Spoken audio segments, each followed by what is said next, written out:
Hello guys, welcome back to my YouTube channel. आज के इस वीडियो में हम एक इम्पोर्टेंट टॉपिक के बारे में बात करेंगे जिसका नाम है चेन ऑफ इन्फेक्शन। ये फंडामेंटल ऑफ नर्सिंग का एक इम्पोर्टेंट टॉपिक है। तो बिना हम टाइम गवाए इस टॉपिक को स्टार्ट करते हैं। तो इस टॉपिक के अंदर हम पढ़ेंगे कि एक जो इन्फेक्शन कॉज होता है वो इन्फेक्शन कॉज किस प्रकार से होता है, इन्फेक्शन कॉज होने की पूरी प्रोसेस होती है वो किस टाइप की होती है। तो इन्फेक्शन कॉज होने के प्रोसेस में जो फर्स्ट स्टेप आता है वो इन्फेक्शियस एजेंट आता है।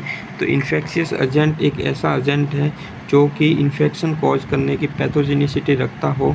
तो मान लो कि एक बैक्टीरिया है जिसके अंदर इन्फेक्शन कॉज करने की पैथोजेनिसिटी है या फिर पावर है, तो वो बैक्टीरिया बेसिकली इन्फेक्शन कॉज करेगा।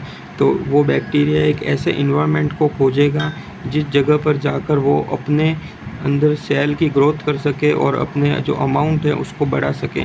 तो ऐसे इन्वायरमेंट में जाकर वो ग्रोथ करेगा। ऐसे इन्वायरमेंट को बेसिकली हम रिजर्वायर कहते हैं।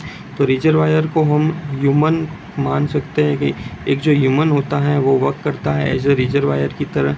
तो कोई भी बैक्टीरिया होगा वो ह्यूमन के अंदर इंटर करेगा और वहाँ अपने ग्रोथ के रिगार्डिंग एटमॉस्फेयर देखकर अपनी सेल में ग्रोथ करेगा और अपने नंबर में बढ़ोतरी करेगा, ठीक है। उसके बाद में जब वो रिजर्वायर या फिर ह्यूमन है छींकेगा या फिर खांसेगा, तो छींकने और खांसने से जो वो बैक्टीरिया होगा इन्फेक्शियस एजेंट वो एनवायरनमेंट में इंटर कर जाएगा। इस जब वो इन्वायरमेंट में इंटर करता है इसे हम पोर्टल ऑफ एंट्री कहते हैं। और जब वो इन्वायरमेंट में एंटर करेगा तो वो एयर के अंदर या फिर एयर के थ्रू मतलब कि थर्ड पर्सन के पास में जाएगा, ठीक है। तो इसे मोड ऑफ ट्रांसमिशन कहते हैं। या फिर मान लो कि जब रिजर्वायर या फिर ह्यूमन ने छींक की या फिर खांसा तो वो उसी के हैंड पर जाके जो बैक्टीरिया था वो गिर गया और उसने किसी थर्ड पर्सन से हैंडशेक किया, तो हैंडशेक के दौरान उस पर्सन के पास में वो पहुंच गया। तो इसको हम मोड ऑफ ट्रांसमिशन कहते हैं। मोड ऑफ ट्रांसमिशन के थ्रू थर्ड पर्सन में वो बैक्टीरिया इंटर कर जाएगा पोर्टल ऑफ एंट्री के थ्रू, और वो जो बैक्टीरिया था उस पर्सन के अंदर मतलब डिजीज़ कॉज करेगा या फिर इन्फेक्शन कॉज करेगा।